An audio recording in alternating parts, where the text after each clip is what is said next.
Mesdames et messieurs, c'est toujours un réel plaisir de vous retrouver chaque semaine pour cette émission qui reçoit le femme.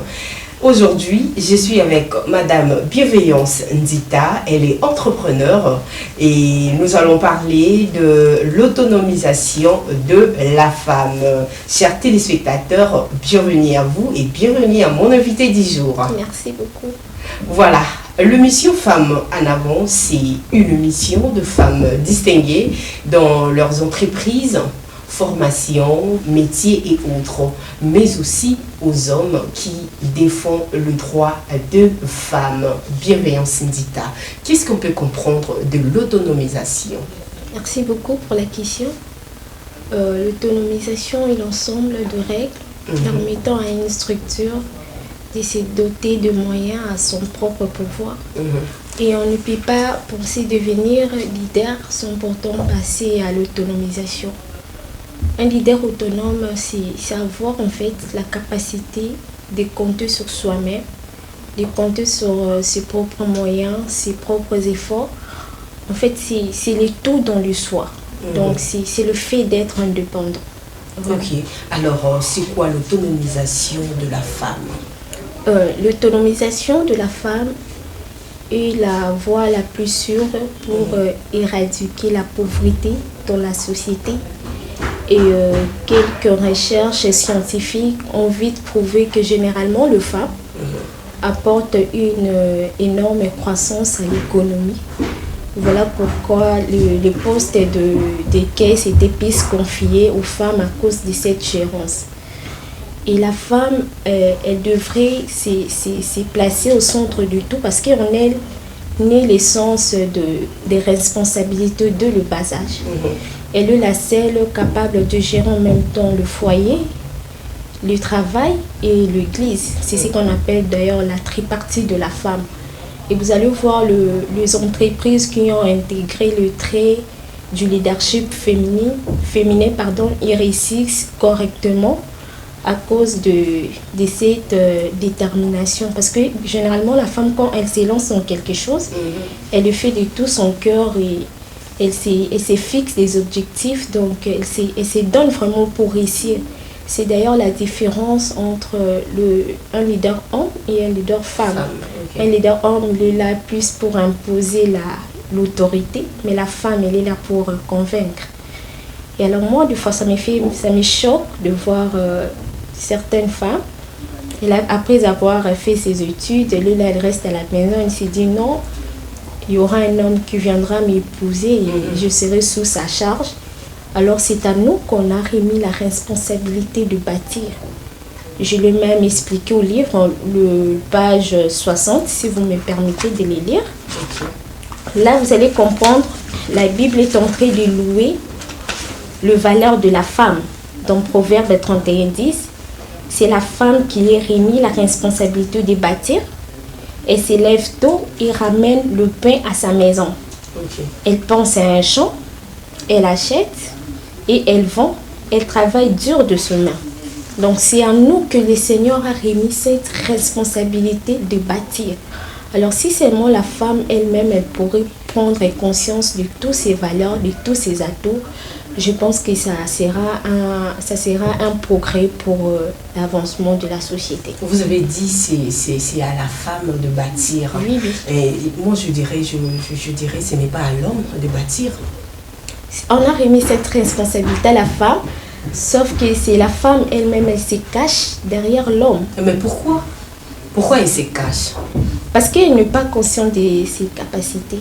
Il y a plusieurs causes du freinage. Je l'ai même énuméré dans le livre. C'est d'abord la croyance et la tradition. On avait parlé de ça l'autre fois. Oui. Déjà, la femme, elle était moins considérée que l'homme. Et c'est un problème qui remonte depuis la Bible. Et c'est un problème qui a un effet négatif dans la femme d'aujourd'hui, bien qu'elle fait l'effort pour se battre à la société pour émerger. Alors, qui est une femme autonome? Une femme autonome, c'est justement une femme qui a la capacité de gérer sa vie, son entreprise. Donc, c'est une femme indépendante. Ok. Voilà. Maintenant, quand est-ce qu'une femme devient autonome? Et une femme, c'est quand elle réunit toutes les facultés ensemble pour réussir. D'abord, la première des choses, c'est sa vision des choses. Quand tu sais qui tu es et ce que tu as, cela va te faciliter à connaître, soit à affronter les circonstances de la vie. Et puis la deuxième des choses, c'est sa vision des choses, ses enseignements, son investissement. Ce sont des choses à laquelle qui permettent à une femme de devenir autonome. Quelle est la caractéristique d'une femme autonome? La première des choses, je reviens toujours à l'indépendance. Ok. C'est une femme indépendante. Ok. En fait, c'est comme la télévision. La télévision, elle a besoin de l'électricité pour fonctionner. Mais une femme autonome, elle est comme un téléphone. Donc, elle dépend de sa propre batterie. Donc, elle n'a pas besoin de l'électricité pour fonctionner.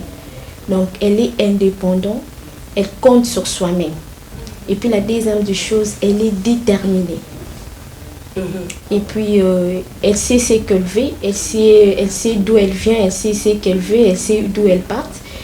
Et la troisième des choses, c'est savoir fixer les objectifs. Alors, parlons un peu de cet exercice d'une femme qui a échoué dans le mariage. Peut-elle devenir autonome? Oui, certainement. Une femme qui a échoué dans le mariage peut, je m'excuse, peut devenir autonome et poursuivre sa vision. L'échec du mariage, ça n'a rien à voir avec le leadership. Et le leadership ne pas un pont pour... Le mariage, pardon, ne pas un pont pour arriver au leadership. Donc, la notion du leadership n'a rien à voir avec le mariage. Nous connaissons des femmes qui ne sont pas mariées, mais qui sont des femmes leaders qui ont réussi dans leur parcours. Donc, le choix du mariage, ça dépend d'une personne à une autre. Donc, cela ne détermine pas le leadership. Donc, je l'ai toujours dit, le leadership, c'est la vision des choses qui détermine. Qu'ils soient hommes ou femmes, qui réussissent dans le mariage ou pas. C'est l'effet de connaître qui tu es et ce que tu as qui détermine les socles de toutes choses. Alors, quel concept peut-on remplacer à l'autonomisation pour qu'un leader atteigne ses objectifs? La première des choses, c'est tout d'abord le réalisme. Un leader, c'est quelqu'un qui vit dans la réalité des choses. Donc, il voit les choses telles qu'elles sont. Donc, je ne peux pas dire que pour vendre... J'essaie dans notre pays, on n'a pas trop la culture de trop lire. Oui. Alors, comment je peux faire pour vendre mes livres? Je peux aller à la montagne, je peux prier ou tout. Comment? Cela ne va pas me permettre de vendre mes livres. Je dois mettre les stratégies qu'il faut pour réussir. Donc, je dois voir, comme je l'ai expliqué, donc vivre dans la réalité. Donc, c'est ce que je fais, les médias, les réseaux sociaux, je sensibilise, je motive les gens. Et puis, deuxièmement, c'est un leader, c'est quelqu'un qui est dynamique. Donc, les dynamismes, donc, il bouge avec les événements. Donc, un leader, il est comme l'aigle. Donc, il faut toujours... Un aigle, pardon, ne vole pas avec le pigeon, soit les corbeaux. Un aigle, il vole toujours avec les aigles. Donc, cela veut dire que dans votre parcours, il faut s'associer aux gens qui croient en vous. Il faut toujours éviter les environnements toxiques. Donc, soyez quelqu'un, évoluez avec les événements, soyez dynamique. Et puis, la troisième des choses, c'est l'optimisme. Donc, le fait d'être positif. Un leader, là où tout le monde voit l'impossibilité, lui voit les opportunités. Donc, c'est comme je viens de l'expliquer, comme des lettres. Donc, que les obstacles soient pour vous un moyen d'évoluer. Et pour finir, la quatrième des choses, je reviens toujours à l'indépendance. Okay. Donc, ce sont, voilà, ce sont des choses, les 4 choses, Si seulement vous réussissez à marcher avec ça, peu importe les circonstances, vous allez réussir dans votre vie. Une personne autonome peut-elle besoin d'autres personnes pour affronter les aléas du parcours? Au départ, non. Mais après, oui. Parce que tout commence toujours par soi. Je me rappelle ces livres. Quand je l'ai écrit, je réussis cette vision, j'étais seule dans la chambre. Mais aujourd'hui, il y a eu des gens qui m'ont accompagné. Il y a eu des gens qui ont créé à cette vision. Il y a mon éditeur, le lecteur et vous aussi particulièrement. Donc, c'est comme je l'ai dit. Donc, au départ, non, mais après, on a toujours besoin des autres pour nous accompagner dans la vie parce que tout ce que nous savons, ça ne suffit pas. Mais normalement, donc, il faut toujours avoir de personnes à côté de vous pour... Tout à fait.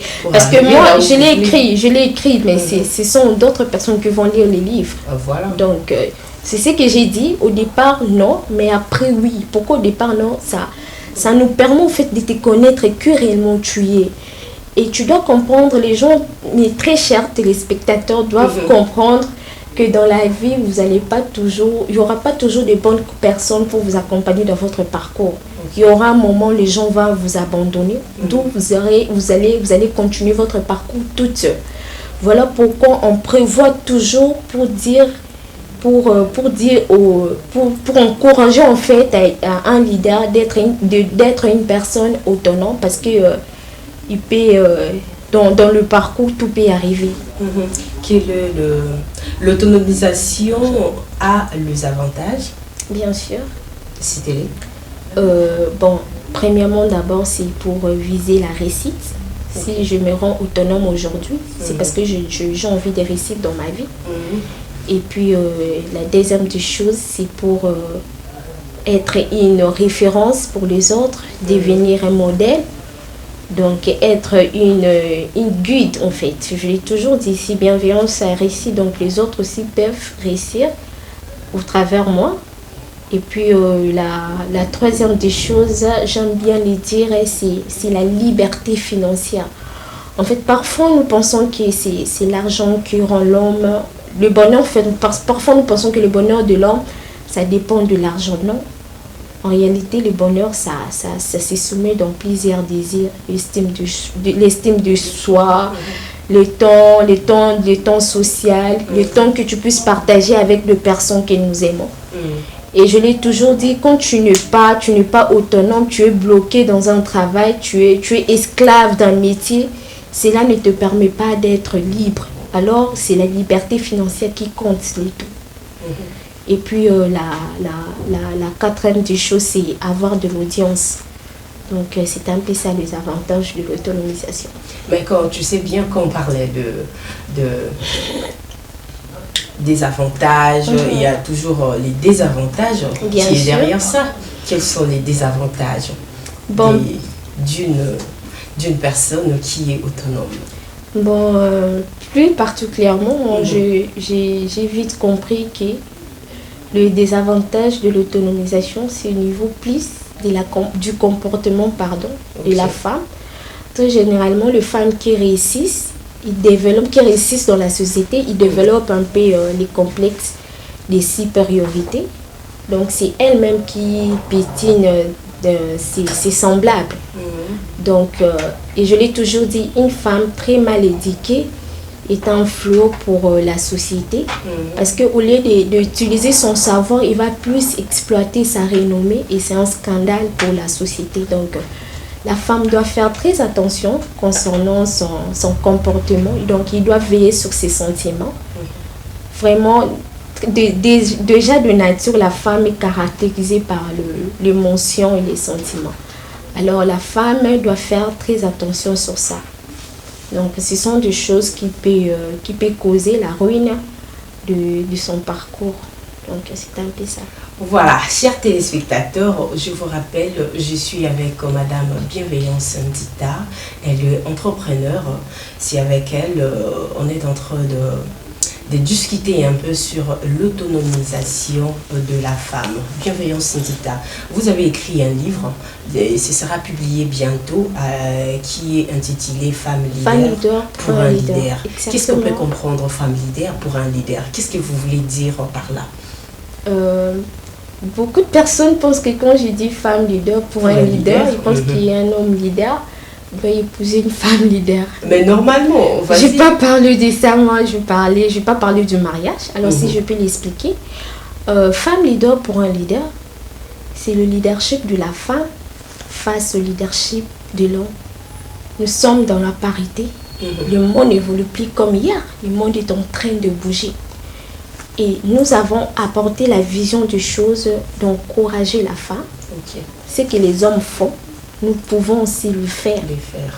Et c'est là n'est pas question de la rivalité entre l'homme ou la femme, ou soit question de la comparaison.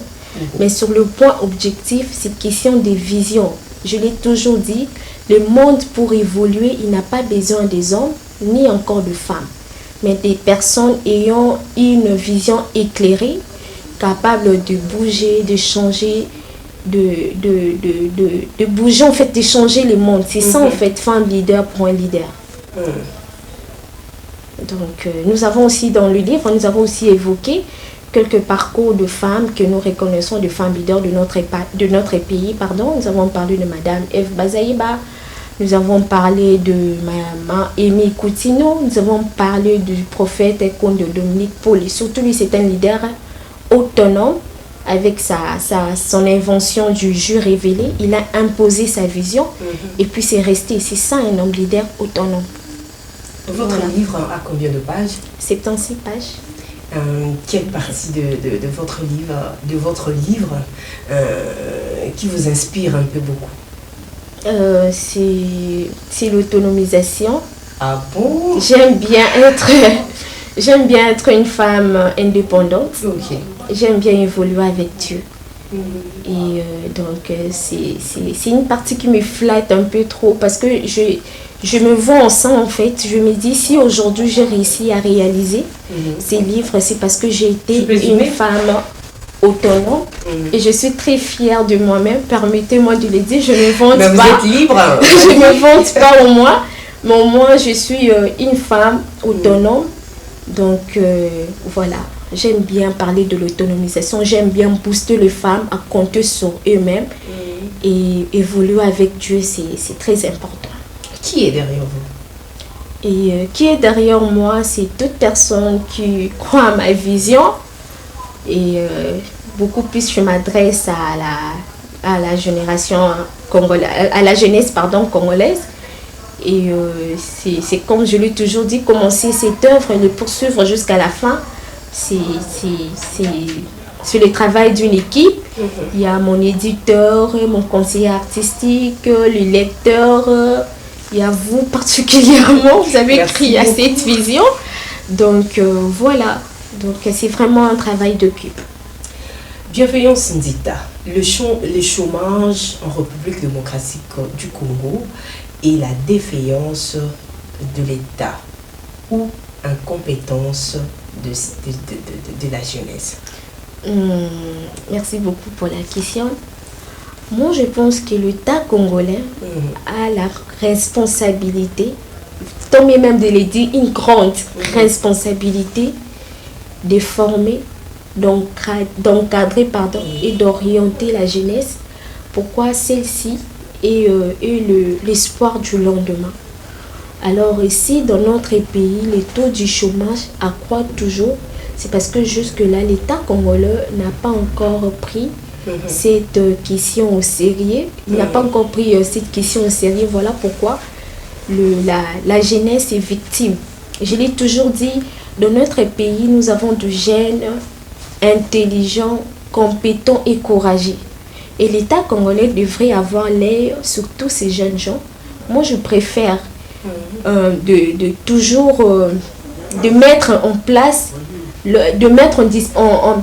place de formations plus pratiques et des universités penchées encore plus pratiques permettant aux jeunes Un jeune qui termine en fait ses études, après il s'est dit, même s'il n'a pas la facilité de trouver un emploi, mais lui-même au moins, il a la facilité de créer un emploi. Vous voyez un peu. Et je l'ai toujours dit aux jeunes Congolais, si l'État congolais ne nous offre pas les opportunités, ne nous offre pas du travail, alors qu'est-ce que nous pouvons faire? C'est de créer. Et je l'ai toujours dit, le renouvellement de l'intelligence commence toujours par une création. Donc soyons de jeunes entrepreneurs, engageons-nous aujourd'hui pour réussir demain. Il est vrai que la grande responsabilité revient à l'État congolais, mais nous étant que de jeunes entrepreneurs, nous aussi nous avons notre part des choses.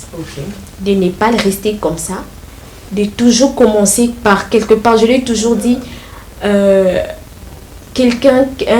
homme riche n'est pas celui qui a l'argent dans sa poche, mais celui qui a l'argent dans la tête. Même si tu n'as pas la possibilité de réaliser tes grands rêves directement, cherche un petit travail, bien lance-toi dans un petit business. Cela va te permettre de réaliser ses rêves. Un voyage de 1000 km commence toujours par un pas. Exactement. Donc, moi, je conseille vraiment à la jeunesse d'être de jeunes entrepreneurs. Là, dans mon livre, j'ai parlé de des jeunes entrepreneurs. J'ai parlé de Madame Bérénice, étant qu'entrepreneur architecte. Et puis, j'ai parlé de Madame Maris. Elle évolue dans l'agriculture. Vous voyez un peu. Donc, même si tu n'as pas eu l'opportunité de faire des grandes études, mais c'est possible de réussir sa vie. Mais aujourd'hui, les jeunes pensent que pour réussir, il faut travailler dans un bureau. C'est ça qui tue. C'est pas ça. Voilà pourquoi j'ai pris l'exemple de cette dame. Parce que pensez-vous que c'est tout le monde dans notre pays qui a le temps d'aller au grand marché pour acheter les pondos? Non, c'est pas tout le monde. Mais au moins, elle a mis son intelligence en pratique. Vous voyez un peu. Elle entreprend dans l'agriculture. Donc moi, j'ai toujours encouragé le jeune que c'est les possibilités en fait, tout ça, le manque de financement n'est pas une raison pour ne pas réussir dans la vie. Alors, très bien, c'est vraiment intéressant ce que vous venez de dire. Et pensez-vous un leader peut marquer la bonne volonté de servir les autres? Je ne pense pas. Je ne pense pas parce qu'on dit déjà un bon, donc on suppose déjà que c'est une bonne personne. Donc un bon leader, il peut qu'avoir la bonne volonté de servir. Tu es sûr? Certainement. Par exemple?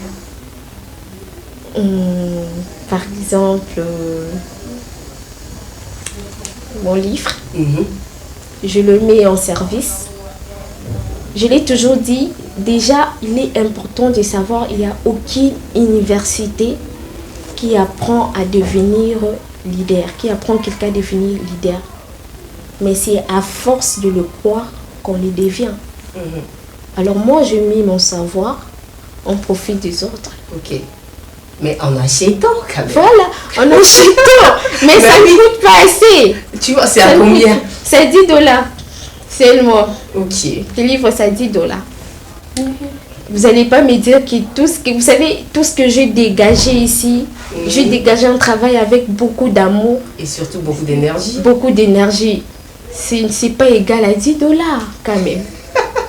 Vous avez raison quand même. C'est quand même un prix auquel que tout le monde aura en fait la possibilité de s'en procurer.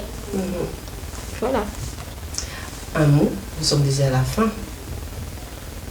Un mot, voilà, je tiens justement à rappeler aux gens que bientôt, ça sera le 25 et nous voilà arrivés à la fin.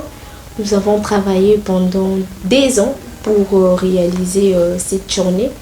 Alors, je tiens à rappeler à toute personne de bonne volonté de ne pas manquer ce jour, le 25 février, à la concession Maïcha Park, à la Gombe. Donc, venez nombreux. L'entrée est libre, donc venez nombreux. Nous allons partager de beaux moments ensemble. Et à la fin, il y aura un petit cocktail. Donc, il y aura des prises de photos. Donc, je vous encourage de participer à cet événement qui marquera l'histoire de votre vie. Pensez-vous que la RDC traîne aujourd'hui sous son développement?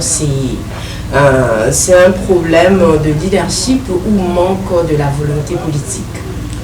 Nous pensons que tout est question du leadership, parce qu'on peut bien avoir la bonne volonté politique, mais s'il n'y a pas le bon leadership, cette bonne volonté ne servira à rien.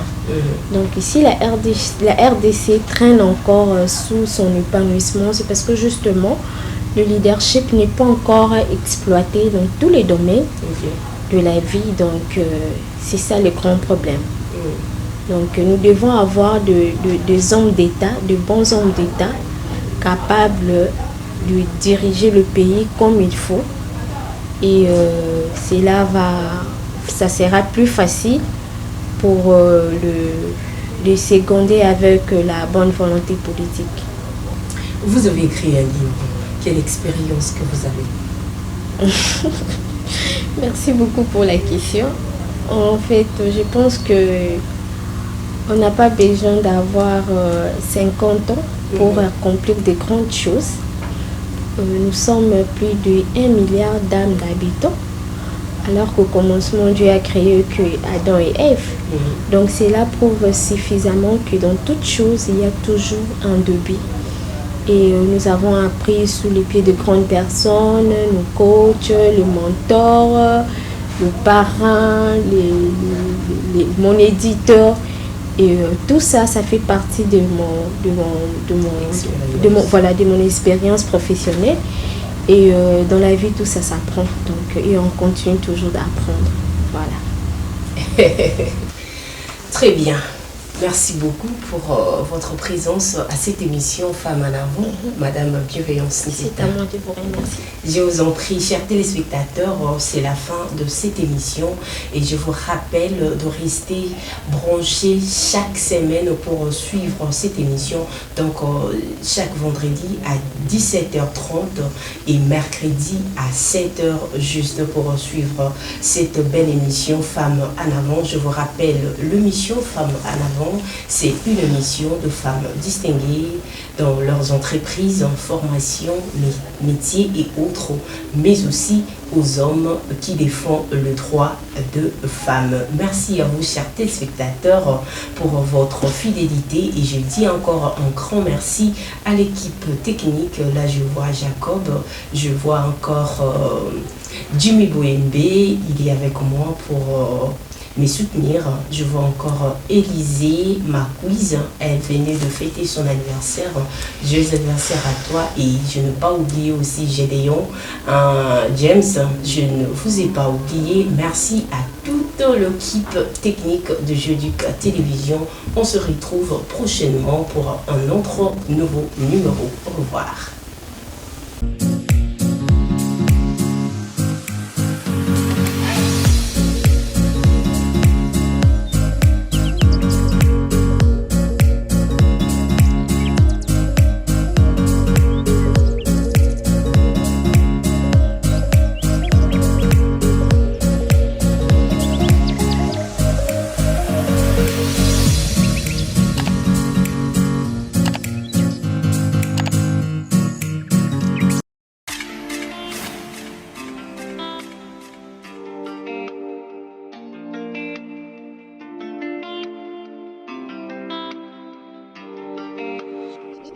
You're on the track.